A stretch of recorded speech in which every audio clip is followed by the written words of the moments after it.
공사대금을 1년째 받지 못했는데 받을 수 있을까요? 제가 계약서를 쓰지 않았거든요. 그리고 상대가 지급할 능력이 되는지 걱정이네요. 무조건 소송 전 이 두 가지를 확인하지 않으면 공사대금 받기 어렵습니다.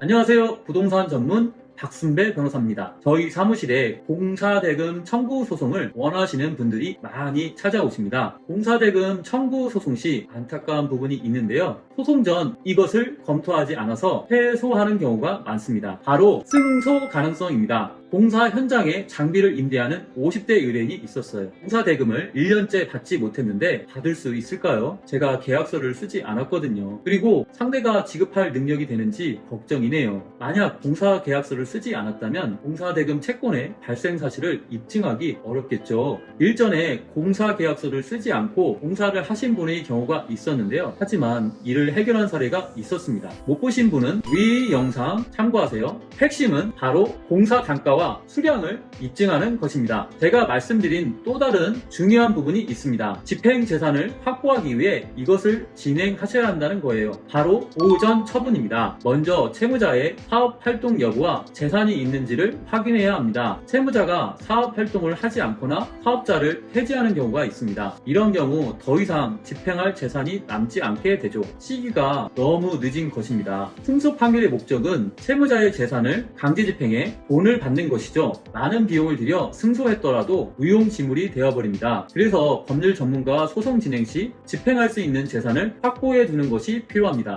그것을 보전 처분이라고 해요. 채무자의 집행 재산에는 채무자 명의의 부동산, 예금 채권, 발주처 또는 원도급사에 대한 공사대금 채권 등이 있습니다. 이번에 저는 채무자가 가지고 있는 공사대금 채권을 가압류했습니다. 이렇게 공사대금 채권에 대한 보존 조치와 더불어 공사대금 청구 소송을 제기하셔야 공사대금 채권을 받을 수 있습니다. 가압류 결정을 받기 위해서는 피보전 채권의 존재와 보전의 필요성을 호명해야 하는데요. 용어가 어렵죠? 피보전 채권이란 공사대금 채권의 발생 사실을 말합니다. 보전의 필요성이 뭘까요? 이것은 가압류 결정을 받지 않으면 공사대금 청구 소송에서 승소하더라도 집행을 하지 못해 승소 판결이 무용지물이 될 가능성이 있다는 것입니다. 채권 가압류 결정을 받기 위해서는 이것을 정하는 것도 중요한데요. 바로 제3채무자를 특정하는 것입니다. 제3채무자의 인적사항과 채무자가 제3채무자에게 가지고 있는 채권이 어떤 채권인지도 특정해야 합니다. 그리고 가압류 결정을 받기 위해서는 필수적으로 또 해야 하는 것이 있습니다. 바로 담보 제공 명령입니다. 채권의 신청 중 한 건의 경우에는 보증보험으로, 두 건의 경우에는 일부 현금 공탁이 나왔습니다. 보증보험은 수수료만 내면 되기 때문에 일반적으로 보증보험으로 담보 제공 명령을 해달라고 합니다. 소송 전 꼭 확인하셔야 할 점 다시 정리해 드릴게요. 첫째, 승소 가능성. 둘째, 집행 가능성 및 보존 처분. 이 두 가지를 꼭 확인하셔야 합니다. 집행 가능성과 보존 처분은 소송 전 반드시 법률 전문가와 상의하시기 바랍니다. 지금까지 30분 내의 상담으로 친절하게 정확한 솔루션을 제공하는 박순배 변호사였습니다. 구독과 좋아요를 많이 눌러주시면 유익한 법률 콘텐츠를 많이 보실 수 있습니다.